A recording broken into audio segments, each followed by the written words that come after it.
नमस्कार साथियों, चैप्टर का भाग बी में आपका हार्दिक स्वागत और अभिनंदन है। इस वीडियो के माध्यम से हम तीसरे चैप्टर की जो बचा हुआ पार्ट है, बचा हुआ भाग है, उसको देखेंगे। इस वीडियो से देखने से पहले आपको पार्ट ए देखना चाहिए, तभी आपको ये समझ में आएगा, क्योंकि ये मोस्ट इम्पोर्टेंट कॉन्सेप्ट उसमें भी दिए हुए हैं और उससे रिलेटेड आगे पार्ट बी में है। तो इससे देखने से पहले आप वो ज़रूर देखें। तो चलिए वीडियो को शुरू करते हैं। जहाँ से शुरू किया था, जहाँ से पहला पार्ट ख़त्म किया था, दूसरा वहीं से शुरू करते हैं कि बारंबारता वितरण कैसे तैयार करते हैं। बारंबारता वितरण जैसे सारणी होती है, उसको तैयार कैसे करते हैं। बारंबारता वितरण को तैयार करने के लिए सबसे पहले हमें इन 5 प्रश्नों या 5 चरणों से होके गुजरना होता है कि बारंबारता वितरण सारणी कैसे बनाते हैं। यही है कि बारंबारता वितरण बनाने से सारणी आसान हो जाती है। अब सबसे पहला इम्पोर्टेंट सवाल ये है कि वर्ग अंतराल समान हो या असमान। वर्ग अंतराल क्या होता है? जैसे कि हमें 10 के बीच में आंकड़े लिखने होते हैं और 20 से 30, 30 से 40। अब ये अंतराल 10-10 का ही होना चाहिए कि असमान भी हो सकता है। तो सबसे पहले हमें जो आंकड़े होते हैं उसके आधार पर देख लेना चाहिए कि हमें समान आकार के वर्ग बनाने हैं या असमान आकार के। मान लो 20 और 30 के बीच में कोई हम मान ले रहे हैं वो बहुत ज़्यादा है और 30 और 40 में कम है, 10 और 20 में भी कम है, तो हमें ये सब एक जगह नहीं हो, इससे बढ़िया है कि हमें इसके 2 भाग बना दें, यानी 20 से 25 और 25 से 30 बना दें। तो ये असमान वर्ग अंतराल हो जाएगा। और जैसे ये सब बना हुआ है 10 से 20, 20 से 30, 30 से 40, तो ये समान वर्ग अंतराल वाला हो गया। नॉर्मली समान वर्ग अंतराल को प्राथमिकता दी जाती है। इससे क्या होता है कि तुलना आसान हो जाती है इससे, और जो ग्राफ बनता है ना वो अच्छे से स्पष्ट तरीके से बन सकता है। ऐसे यूँ ग्राफ बनाना हो, ऐसे यूँ, तो वो स्पष्ट तरीके से बन सकता है। अब दूसरा सवाल क्या है कि वर्गों की संख्या कितनी होनी चाहिए। वर्गों की संख्या कितनी होनी चाहिए कि ऐसे 0 से 10 कर रहे हैं, 10 से 20 कर रहे हैं। ऐसा नहीं है कि 1000 से 1010 कर रहे हैं। ऐसा क्या हो सकता है क्या? इतनी संख्या कितनी होनी चाहिए? इतना ज़्यादा करनी चाहिए क्या? ऐसा नहीं होना चाहिए, इससे कठिन और जटिल हो सकती सारणी। तो सबसे बढ़िया है कि वर्गों की संख्या 6 से 15 के बीच में हो, ज़्यादा नहीं होनी चाहिए। इससे कम बनाएंगे तो इससे जानकारी छिप सकती है, और ज़्यादा बनाएंगे तो तालिका जटिल हो सकती है। जो हम सारणी बनाएंगे वो जटिल हो सकती है। ठीक है। अब वर्ग जो बनाएंगे ना, उस तय करने से पहले हमें 2 चीज़ों का ध्यान रखना चाहिए। उसमें न्यूनतम मान भी आ जाए और अधिकतम मान भी आ जाए। हमारे पास जैसे कि सारणी बना रहे हम 90 से 100 तक लास्ट आ रहा है और हमारे पास मान आ रहा है 110, 10 वाला भी है, तो इसको भी शामिल करना बहुत ज़रूरी है सारणी के अंदर। तो मान वर्ग ऐसा बनाओ कि सारा न्यूनतम मान भी उसमें आ जाए और अधिकतम मान भी आ जाए। और आंकड़ों का फैलाव कितना है, यानी ऐसा नहीं हो कि ज़्यादातर 90% आंकड़ा है जो 100 और 110 के बीच में है और हम इनको एक ही वर्ग में शामिल नहीं करें। तो इसके लिए असमान वर्ग अंतराल भी बनाया जाता है। अब तीसरा प्रश्न ये है कि वर्ग अंतराल का आकार क्या हो। वर्ग अंतराल का आकार क्या हो? क्या 10 ही होना चाहिए? ऐसा नहीं है। वर्ग अंतराल हमें ज्ञात करना हो तो ये सूत्र है कि अधिकतम मान पहले करो, मान लो 110, और फिर उसमें से न्यूनतम मान माइनस कर दो। यानी न्यूनतम मान किसी 10 आ रहा है तो उसमें वर्गों की संख्या में कितनी बनानी है। हम चाहते हैं कि वर्ग 6 से 15 है तो हमें 10 बनाओ, तो 110 माइनस 10 यानी 100, 100 बटा 10 यानी 10 अंतराल रखो तो ठीक रहेगा। वर्ग अंतराल याद करने का ये सूत्र है, ध्यान में रखना।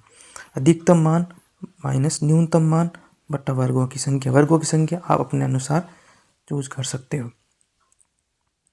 अब वर्ग सीमाएं तय करो। आप वर्ग की सीमाएं तय करो। वर्ग की दो सीमाएं होती है, निम्न सीमा और उच्च सीमा। जैसे कि 10 और 20 है, तो 10 हो गया उसकी निम्न वर्ग सीमा और 20 हो गया उसकी उच्च वर्ग सीमा, अपर लिमिट, और ये हो गया लोअर लिमिट। अब सतत चर क्या होता है? मैंने पिछली वीडियो में भी बताया कि सतत चर और वियुक्त चर की अच्छे से परिभाषा आसान उदाहरण के माध्यम से। अब सतत चर के बारे में हम इसमें वीडियो में थोड़ा ज़्यादा देखेंगे, तो एक बार इसकी परिभाषा वापस देखते हैं कि सतत चर पूर्णांक ही नहीं बल्कि दशमलव भी होते हैं। यानी 20 ही नहीं, हमें 20.5 में सतत चर में आते हैं।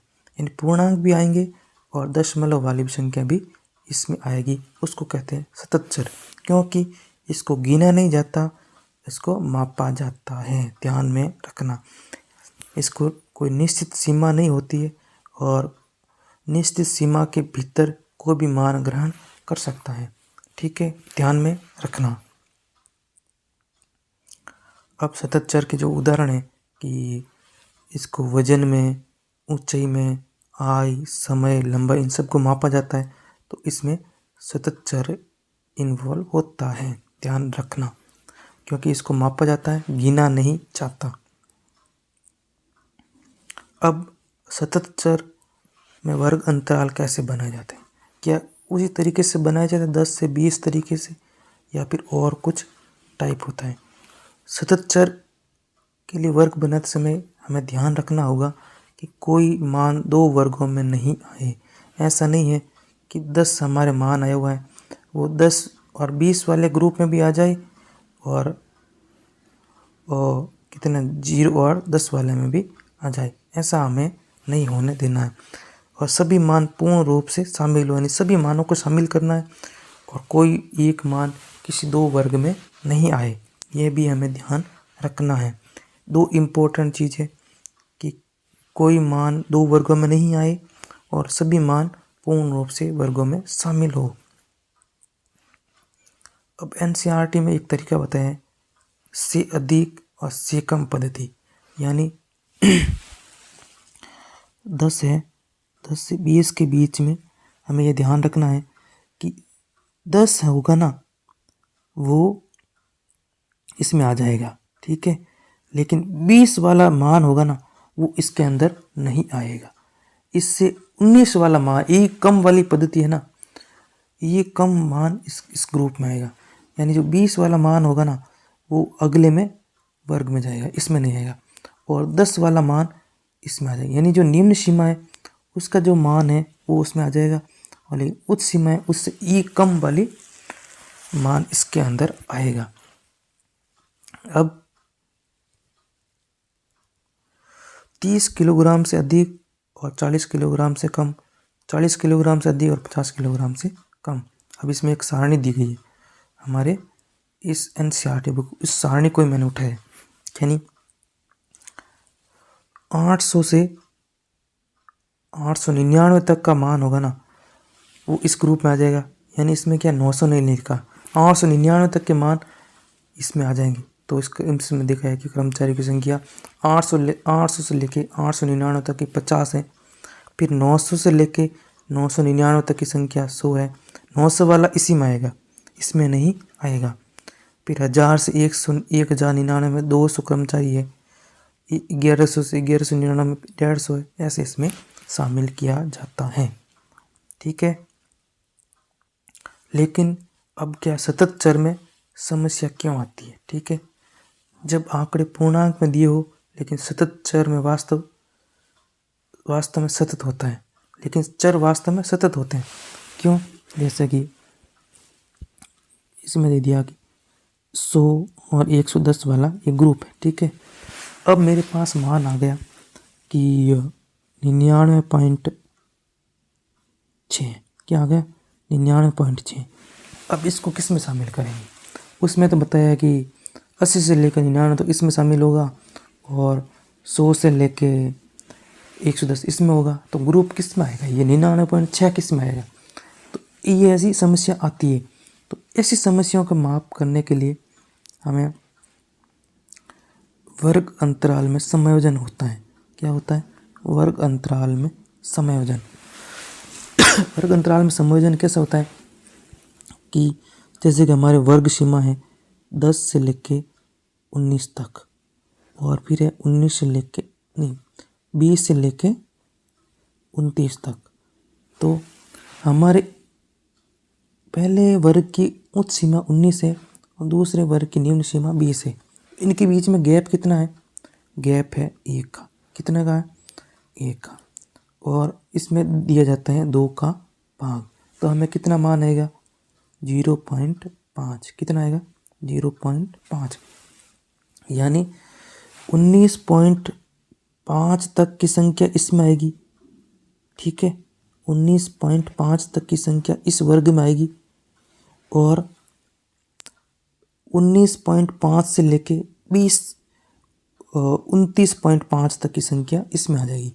यानी 19.5 से 6 से लेके 29.5 तक की संख्या इस ग्रुप में आ जाएगी। यानी 20 नहीं रह के 19.6 तक हो जाएगा। ऐसे ये ग्रुप सतत चर में बना जाता है वर्ग अंतराल में समायोजन के माध्यम से। ध्यान रखना, 19 इसमें क्या है? 5 जोड़ देते हैं ऊपरी सीमा में, और निम्न सीमा में 5 0.5 कम किया जाता है। इससे ये वर्ग अंतराल समायोजन हो जाता है। आओ म्यांमार,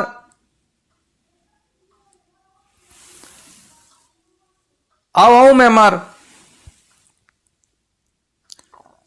ये समायोजित वर्ग सीमा है कि 799.5 से लेके 899.5, फिर है 899.5 से लेके 999.5। यानी निम्न सीमा से क्या किया जाता है? 5 कम कर दिया जाता है। यानी 800 में से कम कर दिया तो 0.5 और 799.5 बन गया। और फिर 899 में से 5 बढ़ा दिए, 0.5 बढ़ा दिया। और इधर भी फिर क्या हो गया? ये वही है, 800 था, उससे 5 हो गए कम, तो 899 बन गया। 899.5 बन गया। ठीक है, इस चीज़ को ध्यान रखना। यानी कम किया जाता है 5 ही पॉइंट, ये ध्यान रखना। मेरी क्या है कि समझाने में थोड़ा ऊपर नीचे हो सकता है, बट ठीक है, हमने अच्छे तरीके से पहले समझा दिया था। ये बताया हुआ इसमें कि 799.5 से लेके 899.5 50 कर्मचारी है वही, और 899.5 से 999.5 में 100 कर्मचारी। यानी इसको 5 कम और दूसरी में 5 ज़्यादा किए जाते हैं। ध्यान रखना, लोअर में तो 5 कम कर दिया जाता है। इन 800 थे हमारे पास आंकड़े दूसरी सारणी में, जिसको 5 कम 0.5 कम किया तो 799.5 हो गया। और दूसरा हमारे पास 899 था, तो उसमें क्या 0.5 जोड़ दिया तो 899.5 हो गया। ठीक है, इसके बीच के आंकड़े इसमें आएंगे। ठीक है, आई थिंक आपको समझ में आ गया होगा, तो मैं आगे बढ़ता हूँ। अब सतत वर्ग में वर्ग चिन्ह क्या होते हैं? समायोजित वर्ग चिन्ह यानी उसके बीच के आंकड़े। तो इसमें इसकी समायोजित निम्न सीमा और समायोजित उच्च सीमा दोनों को जोड़ के उसमें 2 का भाग दिया जाता है। तो इससे क्या बन जाती है? सतत वर्ग की वर्ग चिन्ह या मध्य मान भी बन जाता है किसी वर्ग का। अब है मिलान चिन्ह और बारंबारता। इसमें क्या होता है? मिलान चिन्ह और बारंबारता की गणना क्यों होती है? इसका उद्देश्य होता है कि उच्च आंकड़ों को गिनने और सारणीबद्ध करने का व्यवस्थित तरीका है ये टैली मार्क। ये वही टैली मार्क है 1 2 3 4 और इसको 5, 1 2 3 4 और ये 5, ये टैली मार्क होते हैं बारंबारता को मापने का। इसमें क्या होता है? तरीका क्या है कि प्रत्येक वर्ग 40 से 50 के अंक के बीच में के लिए मिलान चिन्ह लगाए जाते हैं। 4 खड़ी रेखाएं और 5वीं इसकी तिरछी रेखाएं बना दी जाती हैं, जो 5 5 का समूह बनता है। गिनती 5 के समूह में करने से गणना आसान हो जाती है। इसका परिणाम क्या होता है गणना चिन्ह लगाने से? इसके परिणाम ये होता है कि किसी वर्ग में लगे मिलान चिन्हों की कुल संख्या उस वर्ग की बारंबारता कहलाती है। ऐसे कि 10 से 20 के बीच में और हमारी बारंबारता 1 2 3 4, 1 2 3 4 5 5 5 10 और 1 2 3। इससे क्या है कि हम सीधा देख सकते हैं कि 5 5 10 और 3 13, यानी इसकी बारंबारता वर्ग की बारंबारता कितनी है? 13। मिलान चिन्हों की वजह से आराम से देखी जा सकती है। इस सारणी में दी गई है तो देखो कि 10 से 20 के बीच में 0 है तो ऐसी कुछ है नहीं।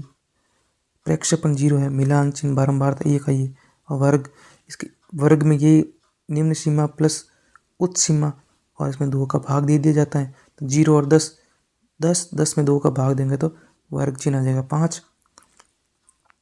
अब 10 और 20 के बीच में ये प्रक्षेपण है तो कितने हैं? 1 2 3 4 5 6 7 8 8 है। तो वही 5 1 2 3 4 और 5 आडी लाइन होगी और 6 7 8, इन बारंबारता इसकी 8 हो गई। और इसकी वर्ग चिन्ह की 15 कैसे आया? 10 और 20 जोड़ के 30 हो जाएंगे, 30 में 2 का भाग देंगे तो ये 15 आ जाएगा। और वहीं आगे बात करते हैं 30 से 40 के बीच में, ये हमारे प्रक्षेपण है 1 2 3 4 5 6, तो वही 5 ये हो गए और ये लाइन होगी तो 6 और इससे 6 हो गया ये बारंबारता और 25 इसका वर्ग चिन्ह हो गया। 20 और 30 50 50 में 2 का भाग देंगे तो 25 उत्तर आ जाएगा। तो ये आपको चीज़ समझ में आ गई होगी। तो आगे बढ़ते हैं। अब मोस्ट इम्पोर्टेंट है कि लॉस ऑफ इंफॉर्मेशन क्या है?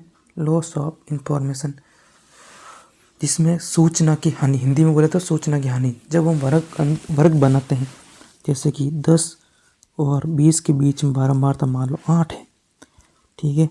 अब तालिका में लिख दिया हमने 8, लेकिन तालिका को देख के नहीं बता सकते कि ये 8 कौन कौन सी है, कि 11 12 13 क्या है, ये 8 चीज़ें क्या है, कि 11 11 कितनी बार आया हुआ है, 19 19 कितनी बार आया हुआ, ये हमें नहीं पता चलता। ये नहीं पता चलता, इसी को बोलते हैं सूचना की हानि।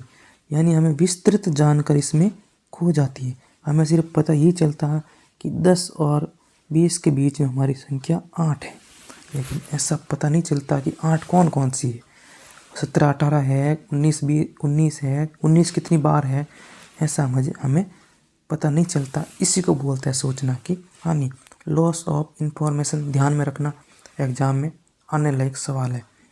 इसमें देखो एग्जाम्पल दिया हुआ है कि वर्ग 30 20 और 30 में 6 छात्र हैं, इसके मार्क्स 25 25 20 22 25 और 28 है, ठीक है। अब जिसे वर्गीकरण कर दिया हमने, सारणी बना दी, और इसमें सारणी में हमने लिख दिया कि 20 और 30 की बारंबारता कितनी है? 6 है बारंबारता, ठीक है। लेकिन अब इससे क्या पता चलेगा? 6 लिखते ही इससे पता नहीं चलता कि उस वर्ग के भीतर अलग अलग मान क्या क्या है। सारणी को देख के हमें बिल्कुल पता नहीं चलता कि क्या मान, एग्जैक्टली मान क्या क्या है, लेकिन ये पता चलता है कि सिर्फ 6 मान है 20 और 30 के बीच में, ठीक है। इसको बोलते हैं सूचना की हानि, ध्यान में रखना। लो, अभी तक हमने क्या समान बारंबारता वितरण देखा था, लेकिन अब मोस्ट इम्पोर्टेंट असमान बारंबारता वितरण, अनइक्वल फ्रीक्वेंसी डिस्ट्रीब्यूशन, ठीक है। जब ये कब होता है? जब वर्ग अंतरालों की चौड़ाई सभी वर्गों में इसमें समान नहीं होती। वर्ग अंतराल में सभी वर्गों की चौड़ाई समान नहीं होती, ध्यान में रखना। यानी 10 और 20 हो गया तो 20 और 25 20 में हो सकता है, फिर 25 और 35 भी हो सकता है। यानी एक में 10 का अंतराल है, दूसरे में 5 का, और तीसरे में वापस 10 का भी हो सकता है। इसको बोलते हैं असमान बारंबारता वितरण, ध्यान में रखना। इसी को कहते हैं 10 असमान बारंबारता वितरण। अब ये क्यों किया जाता है ये अब बताया, इसमें एग्जाम्पल दे दिया है कि इसमें 0 और 10 का अंतराल 10 है, 10 और 15 के बीच में 5 का अंतराल है, 25 और 15 और 25 में 10 का अंतराल है, 25 और 50 में कितना अंतराल हो गया 25 का, यानी इसमें अंतराल असमान है। ठीक है, असमान अंतराल होने के कारण से ही असमान बारंबारता वितरण होता है। ठीक है, असमान बारंबारता वितरण जो हमारी बुक में दी हुई है उसको मैंने लिखा है, ये इसमें देख लो 0 और 10, 10 से 20, 20 से 30, 30 से 40, 40 से 45, ये देखो अभी इसमें 5 का अंतराल है। वापस 45 से 50 कितना है 5 का, 50 से 55 5 का, 50 से 55 से 60 5 का, वापस 60 से 65, 65 से 70, 70 से वापस 80, इसमें 10 का हो गया, इसमें 10 का हो गया, इसमें भी 10 का हो गया, और इसमें 5 5 का है। इसमें 5 5 की क्यों दी गई, क्योंकि इनके बीच में संख्या बहुत ज़्यादा है, संख्या बहुत ज़्यादा है। 5 5 की संख्या में भी इतनी संख्या आ जाती है, 10 10 का करें इससे डबल हो जाती है। तो इसको छोटे छोटे टुकड़ों में बांटने के लिए 5 5 का वर्ग अंतराल बनाया गया है, इसको ध्यान में रखना। अब है इस वीडियो का सेकंड मोस्ट इम्पोर्टेंट, द्विचर बारंबारता वितरण। सेकंड मोस्ट इम्पोर्टेंट जो समझने लायक है, जिसको ध्यान से देखोगे तो ही समझ में आएगा, नहीं तो समझ में नहीं आएगा। देखना, ये एक सांख्यिकी सारणी है जिसमें दो चरों के बीच संयुक्त वितरण को दर्शाया जाता है। इसे सहचरी बारंबारता बंटन या दो दिशात्मक बारंबारता सारणी कहा जाता है। मुझे पता है ये परिभाषा है, पढ़ने के बाद आपको पता नहीं चल रहा होगा कि क्या चीज़ है, तो टेंशन लेने की ज़रूरत नहीं है, मैं हूँ, आपको सब कुछ अच्छे से समझा दूंगा। देख लो, आगे सारणी दूंगा, एग्जाम्पल दूंगा, उससे आपको चीज़ें समझ में आ जाएगा। एक बार इसको परिभाषा दोबारा देख लेते हैं तो आपको जहन में रहेगी कि ये एक सांख्यिकी सारणी है जिसमें दो चरों के बीच संयुक्त विवरणों को दर्शाया जाता है, यानी दो चर होंगे उसमें और उसके बीच के वितरणों को दर्शाया जाएगा। एक सारणी में दो चर होंगे, इसे सहचरी बारंबारता बंटन या दो दिशात्मक बारंबारता सारणी भी कहते हैं। चलिए कहानी के माध्यम से सोचो, एक विषय में एक कक्षा में दो विषय के नंबर एक साथ हो, गणित के नंबर और विज्ञान के नंबर। इसमें सारणी बना दी और इधर गणित के नंबर लिख दिए और इधर विज्ञान के नंबर लिख दिए और इधर 20 बच्चों के बना दिए। कि इसमें देखेंगे कि मान लो इसने गणित में 10 नंबर लाए हैं, तो विज्ञान में 10 नंबर लाने वाले ऐसे कितने बच्चे हैं कि जो गणित में भी 10 नंबर लेके आए और विज्ञान में भी 10 नंबर लेके आए, उतने बच्चे कितने हैं। और गणित में 9 नंबर लेके आए और विज्ञान में 10 नंबर लेके आए, ऐसे बच्चे कितने हैं। गणित में 8 लाए और विज्ञान में 10 लाए, ऐसे बच्चे कितने हैं। यानी दोहरी चरण होता है, उसमें दो विषय के नंबर एक साथ लेके जाते हैं, तो उसको बोलते हैं द्विचर। इसमें गणित के नंबर विज्ञान के नंबर के माध्यम से स्पष्ट किया गया है। देखो, हर छात्र के दोनों विषय के नंबर हैं। अब हम ये देखना चाहते हैं कि इसका गणित अच्छा है क्या उसका विज्ञान भी अच्छा है, क्या उसका जिसका गणित अच्छा है उसका विज्ञान बुरा है। ये सारे सवालों का जवाब एक खास टेबल बनाते हैं, उसमें द्विचर बारंबारता वितरण कहते हैं। ये टेबल कैसी होगी, देखो इसमें क्या है, गणित के मार्क्स दिए हुए और इधर दिए हुए विज्ञान के मार्क्स। अब किसी बच्चे के 40 से 50 मार्क्स गणित में है, ठीक है, 40 से 50 मार्क्स गणित में है, तो विज्ञान में 40 और 50 मार्क्स कितने का है।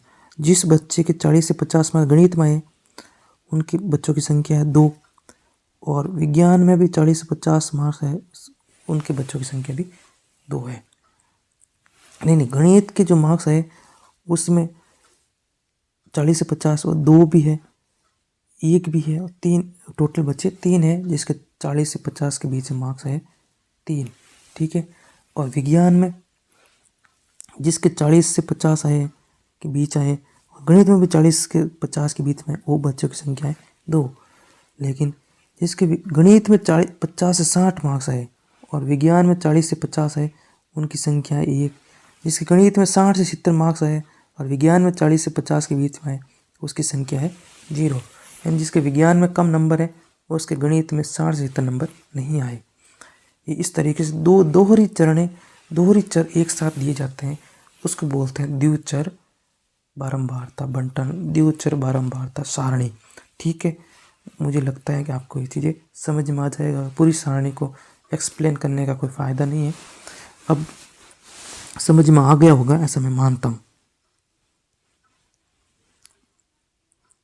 ये परिभाषा है कि द्विचर दो चीज़ों को एक साथ, जैसे गणित और विज्ञान के मार्क्स देखना, और बारंबारता वितरण मतलब गिनती का टेबल, जो दो चीज़ों को एक साथ देखने की टेबल है उसको बोलते हैं बारंबारता, द्विचर बारंबारता वितरण। मतलब एक ऐसा टेबल जहाँ हम दो चीज़ों को एक साथ गिनती करते हैं। ओके, समझ में आ गया। अब रोजमर्रा के एग्जाम्पल देखेंगे। लंबाई और वजन, जैसे कि जिसकी लंबाई ज़्यादा है क्या उसका वजन भी कम है या वजन भी ज़्यादा है। लोग कितने लंबे और कितने भारी भी है। आय और खर्च में कितने लोग ज़्यादा कमाते हैं और ज़्यादा खर्च करते हैं, क्या ज़्यादा कमाने वाले ज़्यादा खर्च करते हैं। इन दोनों को एक साथ देखा जाता है। उम्र व मोबाइल उपयोग, कितने युवा ज़्यादा घंटे मोबाइल चलाते हैं, कितने कम चलाते हैं। इन दोनों चीज़ों को एक साथ देखना द्विचर बारंबारता बंटन कहलाता है। ये देखो, इसमें 20 कंपनियों की बिक्री लाख में और विज्ञापन हुए 1000 में। ये 1000 में विवरण है और ये बिक्री है जो लाख में है। ठीक है, जिस कंपनी ने 62 से 64 हज़ार रुपये विज्ञापन मतलब एड पे खर्च किए, उसकी बिक्री 2 भी हुई है। 2 की बिक्री हुई है 115 से, 2 कंपनियों की बिक्री 115 से 20 लेके 125 लाख के बीच में हुई है। एक फर्म की बिक्री हुई है 125 से 135 लाख के बीच में। लेकिन जिसने 70 से 72 हज़ार रुपये विज्ञापन पर खर्च किए हैं, उसकी एक की बिक्री हुई है, एक कंपनी की बिक्री हुई है 125 से लेके 135 के बीच में। एक की हुई है 135 से 145 के बीच में। फिर एक की हुई है 155 से लेके 165 के बीच में। और एक की हुई है 165 से लेके 175 के बीच लाख के बीच में बिक्री हुई है। यानी इसे देखने को मिल रहा है कि जिसने ज़्यादा विज्ञापन पर खर्च किए उसकी बिक्री भी ज़्यादा हुई है।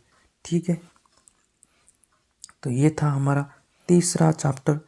कैसा लगा कमेंट बॉक्स में ज़रूर बताना और वीडियो को लाइक ज़रूर करना, क्योंकि हमने 2026 में लेटेस्ट पब्लिकेशन को इस सारणी में, इस कंटेंट में हमने इन्वॉल्व किया है और इतने आसान शब्दों में, इतने शॉर्ट तरीके से, कम समय में आपके सामने प्रस्तुत करने की कोशिश की है। तो वीडियो को लाइक करना, चैनल को सब्सक्राइब करना। तब मिलते हैं चौथे चैप्टर के अंदर, तब तक के लिए बाय बाय।